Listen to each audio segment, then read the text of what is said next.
Mashley Comedy presents Third Life Crisis. Welcome back to episode 5. We never know what episode this is. 6. I think it's episode 6. Holy shit, episode 6. Episode 6. I've got a cat in my hand. This is a fluffy, this is a fap, a fluffy ass pussy in my lap right here. Just beautiful. She is beautiful. She is. I've just shaved completely, which is, speaking of not fluffy ass pussy. Okay, did you shave your face as well? No, I have. We've already had that conversation. Okay, No, I just okay. I hadn't been really I don't really go for waxes, and I was just like, okay, I'm just gonna shave it all off. Let's do this. Just going bald. I say the face shaving thing. Mandy does not have a hairy face, for the record. It's just Eliza Desch came on. She's a hair and makeup expert, and she's a firm believer everyone should be shaving that face. Yeah. Oh, I just did a really ugly scratch. I forgot that we were recording on camera too. That's fine. You guys just so that reminds. Speaking of hairy faces, that's a great segue into. So Ashley and I know we told you guys last week that we have a new talent agent. We have the same one, and so we got an email that was like, okay, we have a role for you to audition for. It's for a commercial. Ashley, you're going to audition for this one. Mandy, you're going to audition for this one. There's other names on the list. So I'm like, okay, cool. We're not cast for the same part, even though the part that Ashley was cast for was like a Kardashian. It was a cute thing. The description for me was like, what did it say? It was like, okay, so when you read the description, it was like, yes, that checks out. It was like petite, bubbly, friendly, where it was like, and then put together pretty. So it was like pretty, petite, bubbly. And so it was like, yeah, that's Mandy. That's our Mandy that we know. And Mandy... So then I was like, okay, cute, that's fine. And then the next day I open up the sides, the lines for the part to look at it. And at the top of the page, it says, in a retirement home. And I was like... And it was named Older Couple, too. Older couple retirement home. Wow. And so I don't usually do I don't do internet deep dives, Ash. I would say 99.9% of the time, I don't check people out beforehand. I just, unless we're preparing for an interview or whatever, Matt does internet deep dives. The first time that we met, and not the first time we met, the first time I went to his house, he was showing me something on his computer and he was like, here, let me Google this quick. The first thing that comes up is my fucking name because he had Googled me. So he's an internet deep diver. Yes. And I saw my name pop up because he had already looked at me. I don't do that most of the time, 99.95% of the time. Right. So I could see the other two actresses that had been cast for this part. So I looked them up on the website. I reverse looked them up through our talent agency. And the one woman has white hair. She's gorgeous. She's beautiful. Beautiful. Really beautiful woman, gorgeous woman. It's just she is significantly older than Mandy. And then the other woman is also she's an older woman. And I was I spiraled. I was I literally cried. And I don't I couldn't. I was texting Ashley and she was not on her phone at that point. And I'm just I told them that I was a mom and I was almost scared to tell them, which is ridiculous, but I didn't want to get cast into just mom roles. I'm so I emailed the agent and I was are you sure you want me to audition for this part? I still get carded to buy alcohol, and so I was just regretting my decision for sharing with them, my story. And I was they cast me as a grandma. And then Ashley. Mandy went to sleep and I cried myself to sleep. And I think I was writing or something like that. So I was writing, and when I'm in the zone, I'm really in it. And I checked my phone and I was like, what the fuck? And I'm scrolling through and then I see the screenshots of the other people and I fucking died laughing. I was laughing so hard that I was crying. I was in tears. I thought it was the funniest thing, and I'm sorry that you were hurting and I don't want you to be upset, but I thought it was the funniest thing that it was just and Mandy's with people who are old enough to play grandma characters. And it was very clearly a typo, very clear, something, or they wanted to go a different direction of maybe there is a younger person in this role. So Married to an old man, married to a sugar daddy. That's what it could have been. we don't know the direction it's going, you know? It's like, So but they did. yeah, They did write me you back. had read the description though. The description alone fits, but it's just when you dig into the sides, you're like, wait a second. So when they wrote me back, and he was like, I thought there was no way it was a typo. I was like, who makes a typo on that? I don't understand that can even happen. But Ashley was right. He was like, oh my God, I was going so fast. I meant to put you for the other role. And I was like, oh my God, I literally cried. Like I literally cried over it. Oh my gosh. And then just frantically putting on night cream, like, fuck. I did. Oh, that's the, I was like, I guess I need to like put on more eye cream. That's what Ashley says the solution is. So I put on like 3 layers of like my extra layers of my moisturizer and cried myself to sleep, which is ridiculous. I mean, you've got to wear night cream no matter what. I mean, no matter if you're in a crisis or not. I'm just saying this as a PSA. You don't want to wake up looking like Mitch McConnell, and that will happen if you're not moisturizing. So Mitch McConnell's actually only 37. So think about it. He doesn't stick water up his vagina, which is like last week's discussion. But the moral of the story is you still got a kid. You're still in the mix. You're still in the mix for those young guys. Oh my God. Mandy, you can easily play someone in their 20s, like easily play someone in their 20s. And, you know, but this is the difference between you and me and this is why I felt bad, is I, in this situation, would have been like, okay, I guess I gotta throw on some pearls and like put on my moo-moo and I'm gonna read my lines. Like I wouldn't have questioned it. I would have been like sad for a hot second, been like, this is who I am now. I'm an old woman. No, you would not have. I think it goes back to like part of the reason that we even started this podcast was kind of like, okay, we got into like performing and comedy and acting. It wasn't like our first career, you know? So I'm like, okay, now that I feel like when I was younger as like a young mom compared to, you know, I was 26 when I had Scarlett and everybody thought I was like the nanny with like 3 young kids. The dogs are trying to get in the door. I'm gonna have to go and get them in a second. But I'm like, okay, now that I'm trying to like, you know, get into, I'm like, I don't want to be cast as a grandmother. Never. But it's a hard line though, because I mean, like you said, like we're coming into this not as 18-year-olds where this is kind of like a thing that, you know, we're discovering. Well, y'all, we have a very special guest today. It is Miss Rachel French. She is a professor, a relationship expert, a mindset coach, a mom, a Wonder Woman, and she's talking to us in her car right now. So she is a multitasker, which we love. So welcome to Third Life Crisis. Oh my gosh, that's such an awesome introduction. I am a multitasker too, as I'm sure you ladies know. As any mom knows, you have to be a multitasker these days. So I'm so excited to be here with you ladies. This is awesome.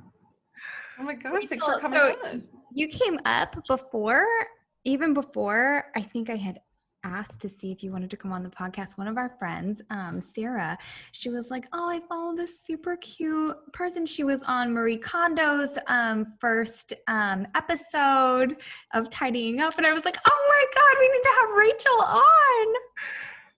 Yay! Oh my gosh, that show was literally so transformational, and it literally blows my mind how many people have been inspired by it. It really humbles me, but it was just, especially as moms and parents. So it means a lot that people sought me out, and then that, you know, that they align with what I do, because it just, you know, it speaks volumes, and it's definitely very complimenting. It's flattering. So I'm so excited. Well, thanks, Sarah.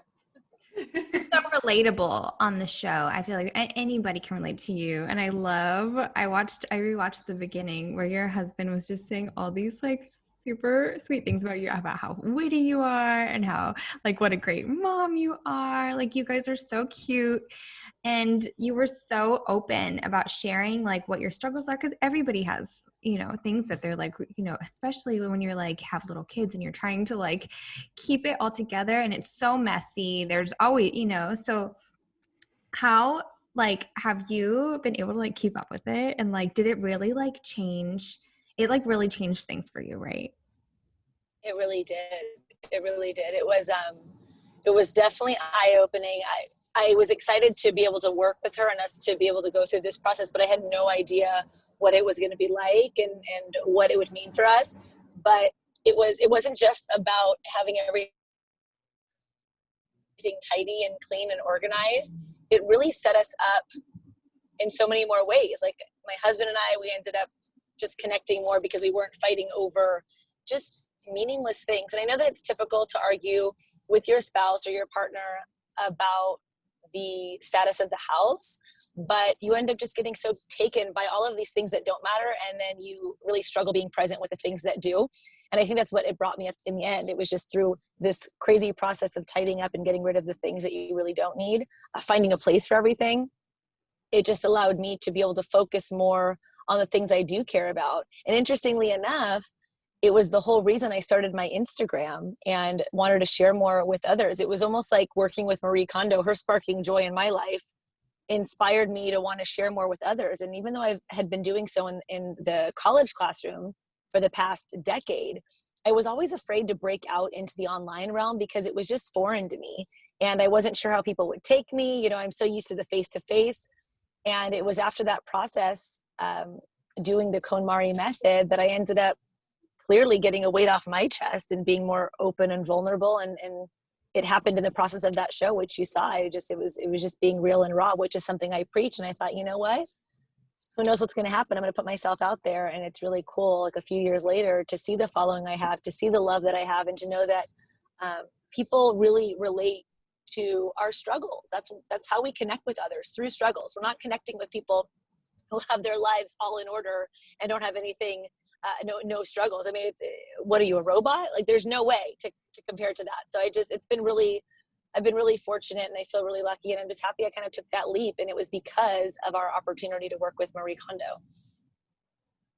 I love that. And I love that your episode was the first one too, because it really did hook me in, where I'm like, I love her. I relate to this. And I'm not a mom, but like I have a house that I'm renovating, and it is so easy to get weighed down by things and just like in memories. And I'm a nostalgic person. And it's just like, I love that you went into like mindset coaching also from this. So like what, I know like having like a tidy home probably affects your mind, but do you feel that it's helped with your coaching in the long run too? Oh, absolutely. I didn't even realize how much it would, because while I was always doing I was always doing kind of some mindset work in the college classroom, because I teach a variety of communication courses. Yeah, what were you teaching them? Like, I want to know what you're teaching college students, because I'm like, I love it now in schools that like the guidance counselors are teaching kids like meditation, teaching them like conflict resolution, teaching them like how to manage their own brain. I'm like, yes, this is important. Somebody should have freaking taught us that.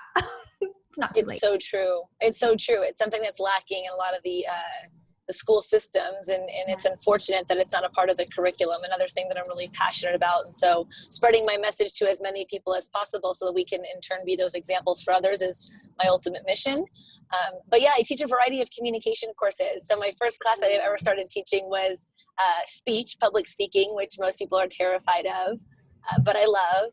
And then I started teaching more interpersonal communication that has to do with, managing our relationships. That's my favorite course, where we just get deep and raw and vulnerable. And then I also teach intercultural communication, which is really powerful and so important to be mindful of our different backgrounds and cultures and how that impacts our communication. So with teaching these subjects, we were already working on mindset, right? Our whole mindset around communication, what communication means for you, how you learn to communicate, and how that in turn that impacts your relationships, the quality of your life. But it wasn't until I started that process with, Marie, that I realized how much more I wanted to share, how much deeper I wanted to go. And I really think breaking into the online space did that for me, because I created a 6-week workshop. I called it the gift of the shift. And it's essentially shifting from a place where you feel stuck and limited to one where you're not held back. Well, you have all of the choices in front of you, and you're empowered and in control, which I know a lot of us struggle with, myself included. And I actually felt that way during the time I was working with Marie, like I just wasn't in control of my home. And listen, it's not to say that if you're not in control of your home or things are a mess, you can't find joy and peace. I don't, you know, believe in that. It's just what it did for me was just open up my mind to focusing on what matters. And regardless of if it's kids or things, my specialty is focusing on letting the past hold you back. So with Marie Kondo, she might say, you know, let's start getting rid of the things that don't bring you joy and, you know, purging those. So very similarly, I'm all about sifting through the things that are not serving you in your life that you're holding on to, these limiting beliefs, these ideas that you've made up about yourself because of your upbringing, because of your childhood, and because of the way that you were communicated to. And so when you get clear on what really matters to you, then you could start to peel back the layers and truly do the work on what's been holding you back. And so, you know, Marie Kondo has these 5 levels, her steps, and I've created kind of a 6-step method on trying to get to the root of, you know, what's the cycle that, you know, that you haven't been really finding joy in your life. And we have such a short time here. So why are we stuck focused on the things that, again, don't matter to us? And so whether it's stuff for some people, for me, it's the stuff it's not material stuff, right? It's the stuff that's deep. And to truly be free is to know and love yourself fully. And so that's kind of what I teach. And I had to go through that journey as well. I've had to, you know, and still to this day, working on my self-love and self-care, the very reasons why I'm able to balance things. And I have my ups and downs. We all have those moments where life gets rough. And even as a mindset coach and somebody who is very optimistic, I've had my moments. I struggle with anxiety, but I'm able to apply the tools that I've learned along the way. And I realized, wait a second, I do have a choice in every single decision I make in this life. And yes, there might be some consequences, but realizing how much power I do have, and we never really are as stuck as we think we are. Hopefully that makes sense. I feel like I just went on. I love talking about this. That totally makes sense. We've actually talked a little bit about we got to interview Elizabeth Gilbert. And so it came up about like Brene Brown. And I feel like all of these great teachers are able to say like, I've been there. I have anxiety too. And I can still give you like this wisdom because I've lived through it, and I'm still living through it because I'm fucking human, you know? Exactly. Yeah. It's so true. They say that, you know, it's, once you heal yourself, right? When you struggle and you heal yourself, you're then able to teach others how to heal. But healing comes first. And it's interesting because I shared something recently, speaking of this, I think I made my first reel on Instagram because I'm trying to get used to that. And I made a reel and I shared, you know, just some wisdom like I normally do. And somebody commented and they said, this is the chick from the Tidying Up show who had anxiety over laundry because her husband worked 70 hours a week and was stressed out, or paid someone to do her laundry. And she's now giving advice in quotes. And at first I read it and I was like, I wonder what this person's intention is. Doesn't sound too kind, but nonetheless, he's calling me out and it's true. And I remember responding and I said, you're absolutely right. I did struggle for years and I've been able to learn the tools and heal. And that's what makes it so much more effective to then teach others, by having that experience. And so we don't just, I'm not somebody who just wakes up and I know a lot about basketball, but I've never played, but I'm going to teach people how to play. It's just that you have to go through your own journey and then you can share those tools with others. So I take pride in, and I'm not ashamed of the fact that I've had my struggles and battled with self-worth. And now I'm able to share what's worked for me, and hopefully that can work for others. Oh, I love that. And it's extra hard too, like with COVID, we're all in the house. Everything is crowded. Your mind is so cluttered. What's like one quick tip that helps people in your opinion kind of get back on the right track from like a negative train, like where you're just on a nonstop path? Yes, good question. Well, I have to be honest and say, I wish that there were like quick fixes, but they're not. It takes, intentional work. If you find that you're constantly, coming up against the same things. However, there definitely are small little habits that you can change along the way. And so right now during this time, this pandemic, and dealing with COVID, really, number one, acknowledging and honoring your feelings that come up. I'm really big when it comes to emotional intelligence, which is essentially really understanding yourself, managing your emotions, so that way you can in turn better manage your behavior. And that's how we interact with others. So it's crucial. But there's so many feelings, emotions are running high. And a lot of times people struggle with difficult and uncomfortable feelings. Like, why am I feeling this way? What's wrong with me? I don't like feeling this way. And it's important to get that feelings are not only normal, but healthy. They're your body's way of letting you know something's going on.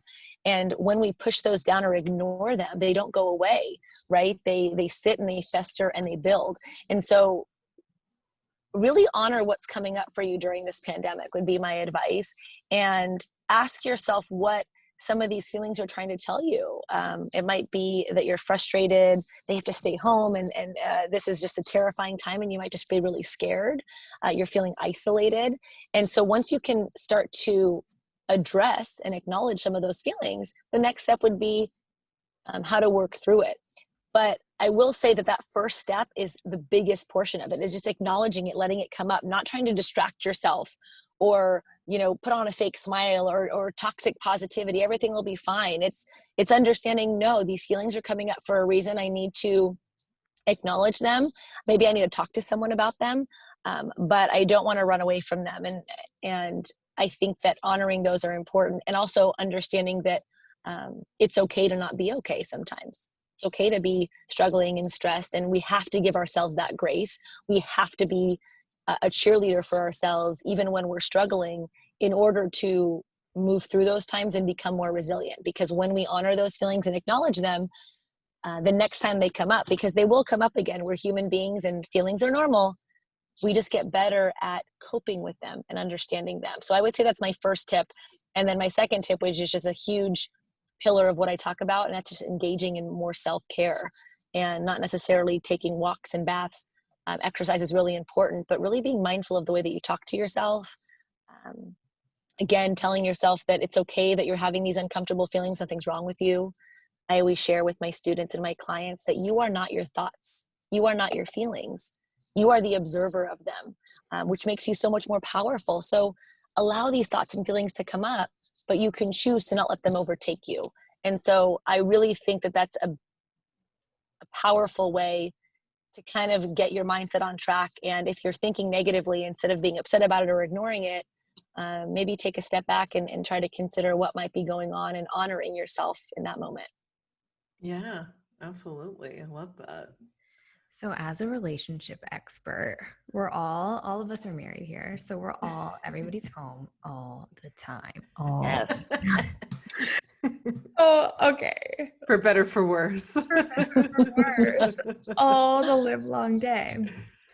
I'm sure it's really hard on the other hand, people that are like all alone. And like, honestly, I see those people on Facebook all the time. Those are the Facebookers that are like, pouring everything out on their feed or whatever.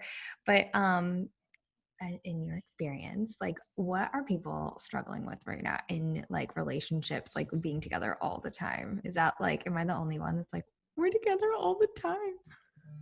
Oh no, that's a huge thing. I know that there might have been a running joke at the beginning of COVID on how many divorces and babies would be here at the end of this. But it's true, when it comes to what's going on right now, human beings are terrified of uncertainty. We're trying to, figure out what's the next move. And it's really hard for us to just kind of let things be, okay? Which really is a path to ultimately being free, is just kind of letting things flow. So not only if there was any issues in the relationship before, not effective communication, the partner's not necessarily validating each other's feelings, which is really important. Then you bring up this huge, this huge pandemic bomb that no one really knows how to deal with. And for some people, maybe it was a blessing in disguise. It gave them more time with the people that they really hadn't been connecting with.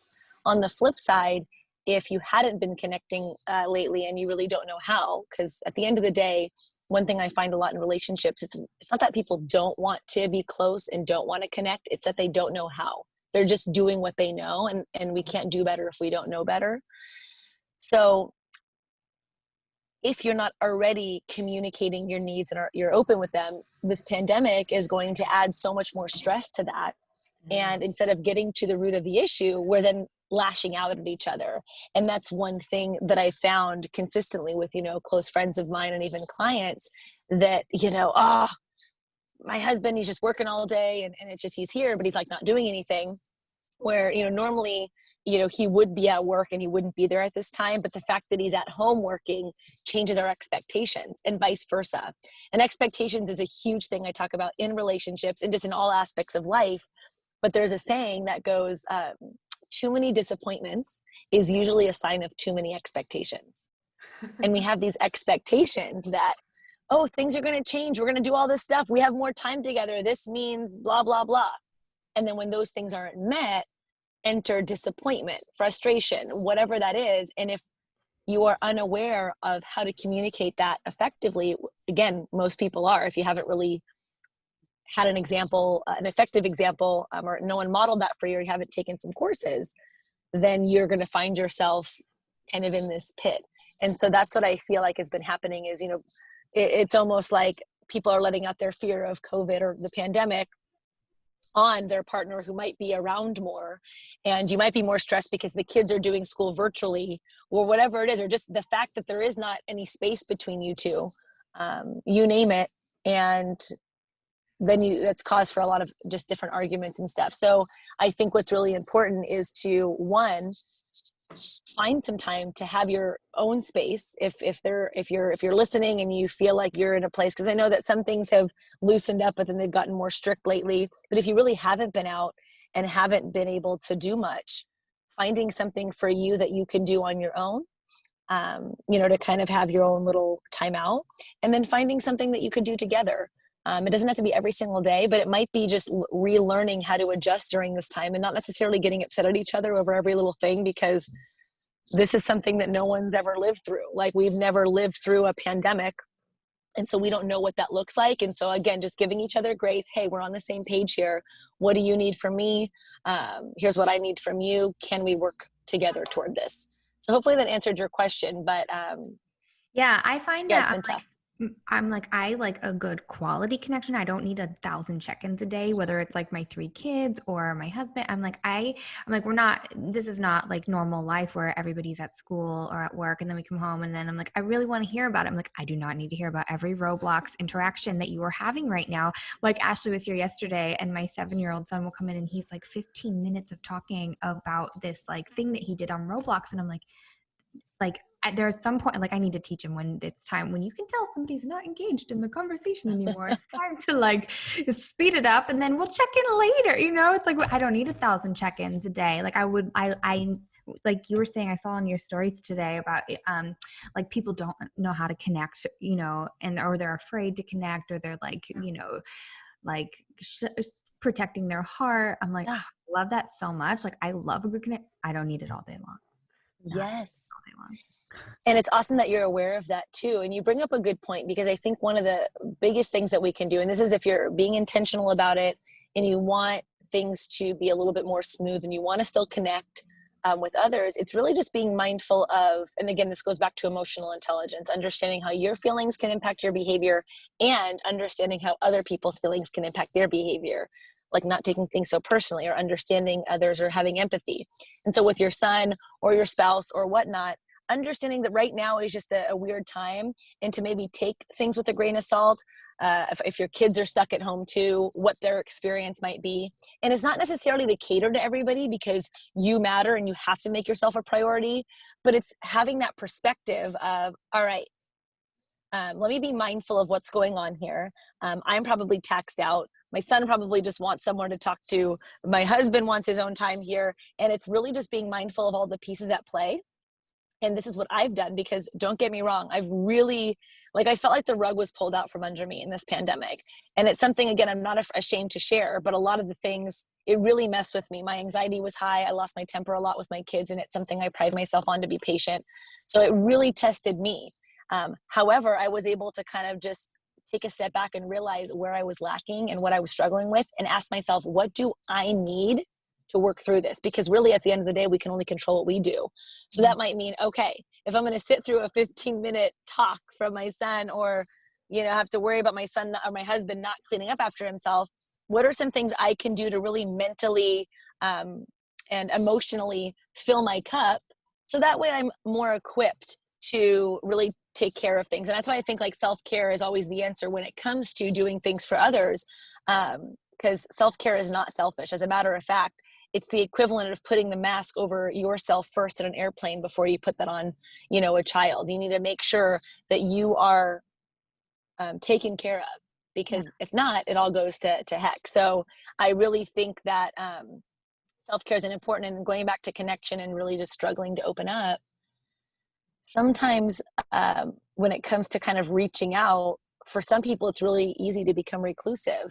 But, you know, loneliness and isolation are serious things and should be taken seriously. So recognizing those signs and finding ways to reach out, but also being somebody who checks in on their friends when they can. But we also need to take responsibility. We can't necessarily just sit and wish for everybody to come and ask us how we're doing. Taking control of our mental and emotional health looks like raising your hand and asking for help, sharing those things. And I think social media allows us to do that, but social media on the flip side also kind of creates those walls and makes it easier to keep, you know, feel isolated. So I love that you are able to still see, you know, your friend and get together, but some people aren't able to have that, and it's tough. Yeah, definitely. Well, is there anything that you're like binge watching right now? Just a quick little pivot to like, can we talk some like trash TV and like what's the spicy stuff in your life right now? Ooh.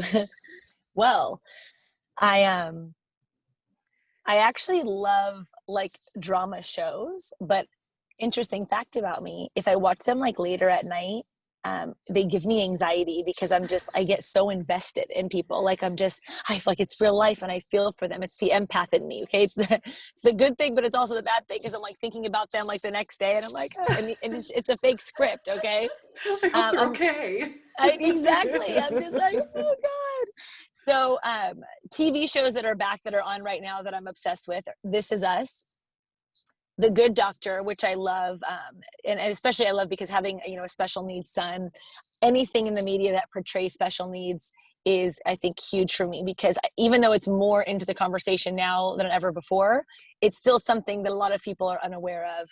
And so I love shows that depict any kind of character with special needs and working around that. So The Good Doctor, This Is Us, and then A Million Little Things are my little shows that I watch. And then my guilty pleasure, my reality show, is for sure The Bachelorette, the only reality show that I watch. Okay. And I love that. But in terms of binge watching, before I get back to The Bachelorette, I found these lighter shows. Okay. Almost like I feel like I'm 16 again. One of them on Netflix was called Emily in Paris. Or Emily in Paris. Okay, Ashley does reviews of Emily in Paris. Really cute That show is insane, but I loved it.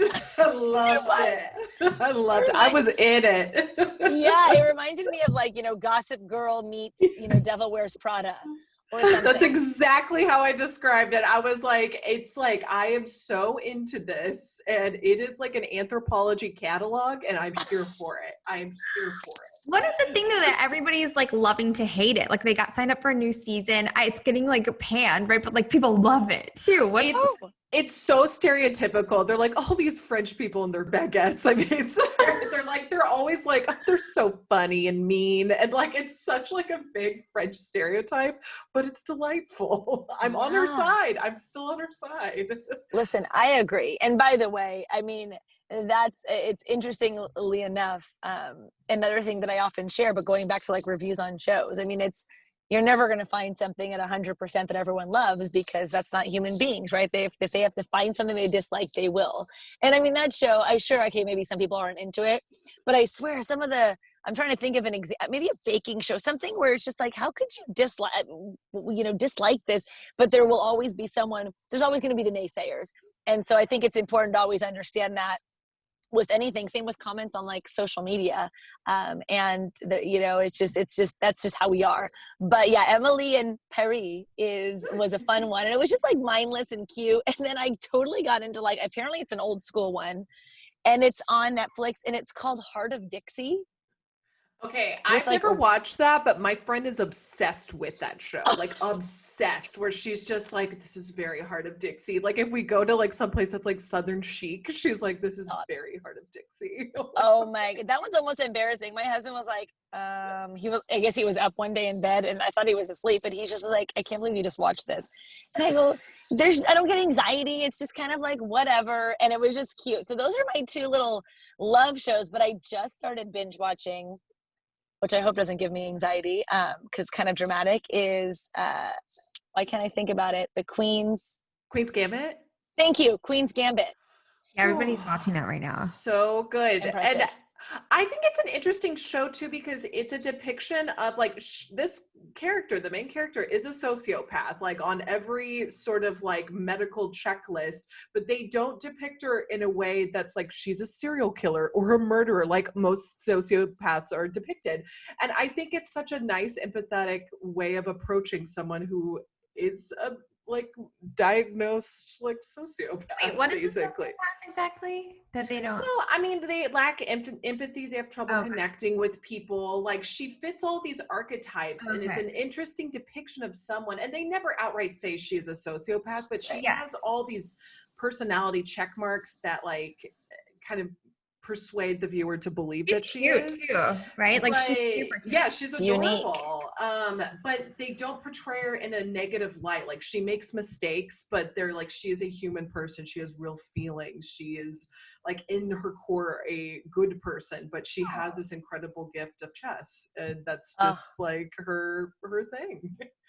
Which I love, by the way. Like, I mean, granted, I'm not saying that everyone needs to be portrayed as a good person and people haven't done things, but that mentality of really truly trying to get to know people, I think is important. And I love when just shows or movies try to be that example, because I always say, I feel like if you gave everybody a chance to like hear their story from the beginning, like really learn about what's molded them, that you could actually find love for everybody. And I feel the same way. I feel that too. I love that, because when we meet people, it's like we're meeting them face on, how they're acting in that moment. But a lot of times we're not aware of all of the things that have kind of gone up to how they are, or, the things that might have hardened them. And sure, we could argue, you should know better. But again, we can't do better unless we know better. So I think the Queen's Gambit does an excellent job of that. And which is why I also love This Is Us. I don't know if you ladies watch that, but I love that they go back into the past to help you really understand the decisions they make. You might not agree with them, but it's also like realizing, oh my gosh, I had no idea. I don't know anything about your story. Yeah, like there's characters that'll frustrate you at that show, but then you're like, at the end of the day, all these people are like real characters. I mean, they're not real characters, but like they're people in the world of this show who've experienced loss, who've experienced pain, who've gone through these things. And so it's nice to always kind of remind yourself as a viewer of that people go through stuff. Yeah, especially in Instagram world or whatever, that everybody's sort of putting out their best selves or their best, not sharing. Not everyone shares the vulnerable side or the and some people overshare it. We've got some of those too. We do, right? We can't, not everybody knows. We call it self-monitoring. Like, are you monitoring the information that you share? It's important to be vulnerable, but not just drop it out on the table. Brene Brown always says that owning your story is the bravest thing that you'll ever do.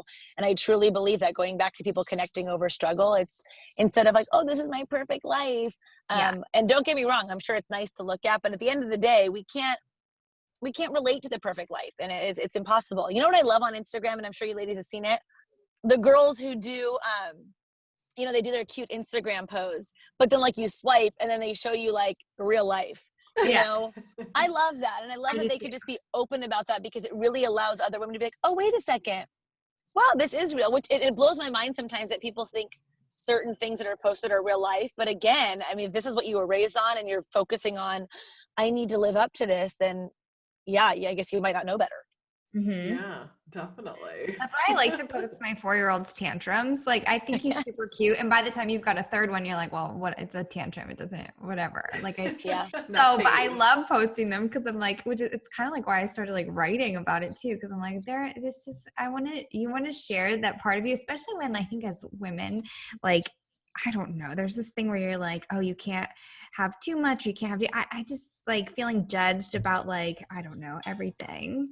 And so I'm like, no, it's not perfect. This is what, there's tantrums involved. Exactly. And that's what we need to do as women, as people, is be those examples to say, hey, this is life. It's messy. And don't be afraid to like share it, own your story. And also people who don't own it, who don't share or act like everything's perfect, no hate on them, right? It's just maybe they're not aware of it yet. They think that this is what it's supposed to be. So still having compassion for those people. And so I love that you're so open about that stuff, because it is. It's hard to have compassion for those. Honestly, like there are women in my life that are older mothers that are like, I enjoyed every moment. I'm like, that's a terrible thing to say to like a young mother who's in it, who hasn't slept, like whose kid has sleep problems like mine, or like, you know, I'm like, I enjoy every moment. I'm like, I have like a twitch in the side of my head because I'm so tired. Don't tell me that. I enjoy what I can. I'm a joyful person, but I don't, you know, there are times that I'm like, I could just use this is terrible, but I used to be like, this is when I just had 2 kids. I'm like, I just need a little hospital stay, like a little one where I can go and like sleep. Dude, I don't say it Kidney infection, just a small kidney infection. Infection. I used to think like, I'm like, I would want like I want to be make like napping pods. I didn't realize that it's already a thing in Japan where you can just go and nap for a couple of hours or whatever, where you're not in your house and no one's gonna interrupt you and you can just nap, you know. So I'm like, see a mom with young kids and, you know, what is the sign, I don't know, just give them a sign like, I feel you. You don't have to enjoy every second, but you can enjoy most of it. Exactly. And that's what you're doing. You're sharing it. And again, going one really cool way, and I'll share too, like a perspective shift, is to kind of in those moments realize, all right, well, I don't have control over how this person is responding, but I do, or how this person is communicating, but I do have control over how I respond. And so I used to be in the same boat, just like the things that people would say, whether it was about parenting or something else, I'd be like, what? Who would say, really? I mean, I don't know how many times I've got, you know, I have a slim frame, but I got 2 kids. I got a little pooch, right? And not very big boobs. And so sometimes I'm standing and it might look like either one, I got a little beer belly or a gut, but how many times I've been asked like, oh my gosh, you're expecting, how far along? No. And you would think like, wait a second, aren't people, aware of that? And believe me, it would bother me back in the day. It's just now, and I think generally, and this is just how I've become, because it's how I see the world, and it's how I find more peace. How I find more peace is that I really do believe that most people have good intentions. It'd be different if this is like my husband's ex, like girlfriend or something. But I'm like, okay, this person probably doesn't have anything against me. Like my head goes to those places, and then I just openly say, I'm like, oh nope, just ate a lot for lunch, or got some gas, hasn't come out yet, better watch out. Just whatever it is, and because I don't want to embarrass him in that moment. But my point being with moms, and I remember posting a couple of things just as as an alert here. One, judging other parents, especially if you don't have a kid, like come on. Two, judging other parents as a parent, like shame on you. We've all been through that. But I realize now that it really comes down to, a number of things. Sometimes parents, either one, being in denial or thinking that I need to share all the good things. And so if anything, I'm just like, thanks for sharing. For me, it's not all roses and butterflies. As a matter of fact, that's my opportunity to say, So I'm with you. It's tough when people are like, I loved everything, and just take these moments. And I often get, because I go on my girls' trips and I take time. That's my sanity. Oh my gosh, don't you feel guilty going on trips? Like your kids don't see you. And I'm like, sure don't. Oh, yeah. And I'm like, no, not only do I enjoy it, but I'm actually a better mom because of it. And I'm also teaching my kids that self-care is important. What about you?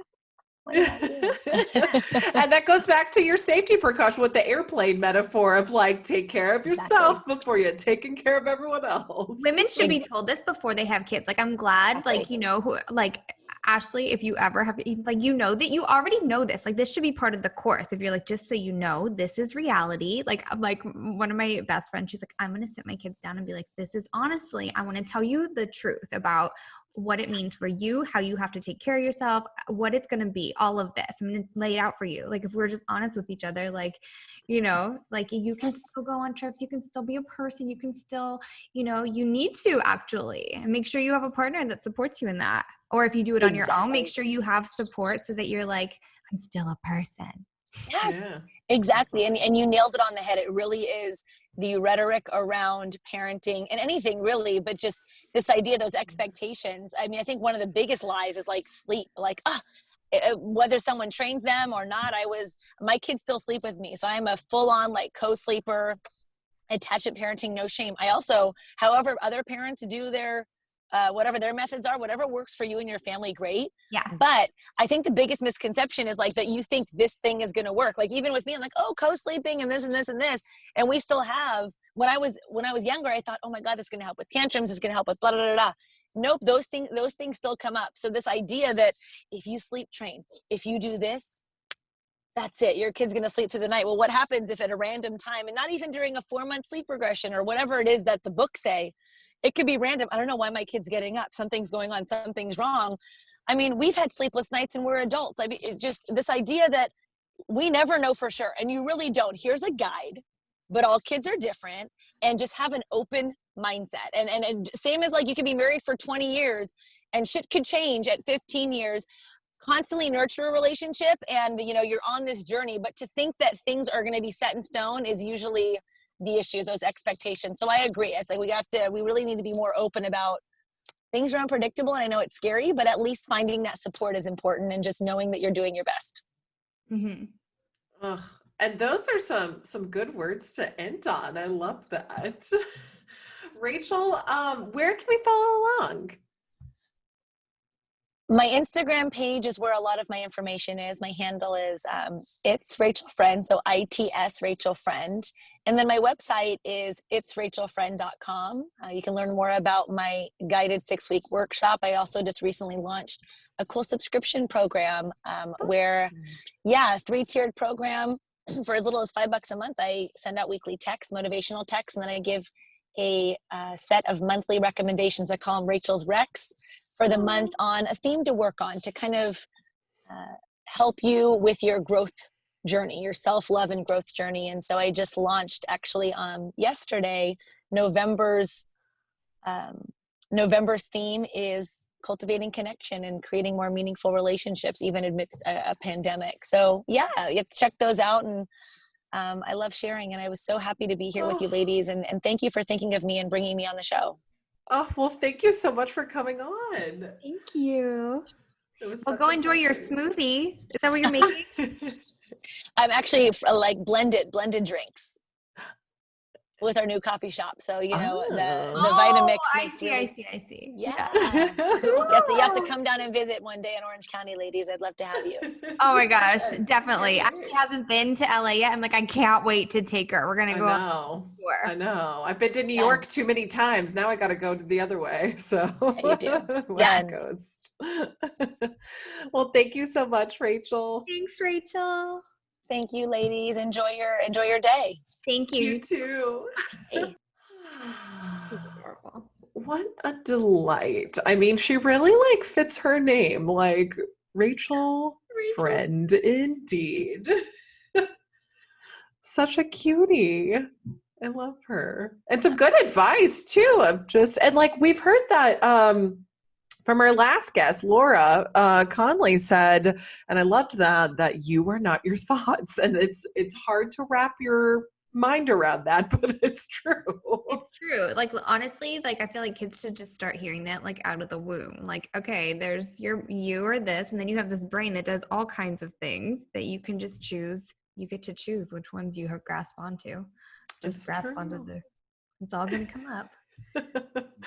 Well, Mashers, make sure you follow Rachel Friend on her Instagram. She's got some great nuggets on there, and she's got some good workshops, and that subscription service sounds awesome too. So give her a follow. You can all use a little extra motivation right now. Oh my gosh, I know. I'm like, I only had 1 cup of coffee today, and I'm like, I feel like a zombie. Well, usually Ashley drinks coffee while she works out, so I'm You need to go get back on that coffee train. It's so true. I do. Because we have a rebrand coming that we need to work out. So that's what we're going to be doing today. It's true. So we've got some things coming for you. For now, we're Third Life Crisis. We're gonna keep the bones still here, so don't get scared. But we're working out some kinks. Yeah. Not working out kinks. We're adding more flair. We're adding more flair. Yeah. Yeah. Evidently, there's another Third Life Crisis out in the podcast universe. Yeah. I won't speak ill. No, we won't. We won't. But honestly, we have like a sort of big company that's behind us, and they're encouraging us to sort of like narrow it down and expand it at the same time. So we just need to do like a little brainstorm. And when we do that, It'll be fun. It'll be good fun. Most fun. Yeah, you've got to watch Queen's Gambit. What Rachel was talking about, this show is so good. Wow, what a week. Well, thank you guys so much for tuning in this week with us. You can always find us on Apple Podcasts, Spotify, on our website, mashleycomedy.com, TikTok, and Instagram, and YouTube. So, all of the things. Get on it like Amelie. You know, she's sitting here tapping away. Yes, she is. How do you say her name, Mandy? I'm just curious. Amelie. Am I saying it right? Yeah. Amelie. Emily. Amelie. For some reason, Emily, get over here. Amelie. Until next week, Mashers. We'll see you then.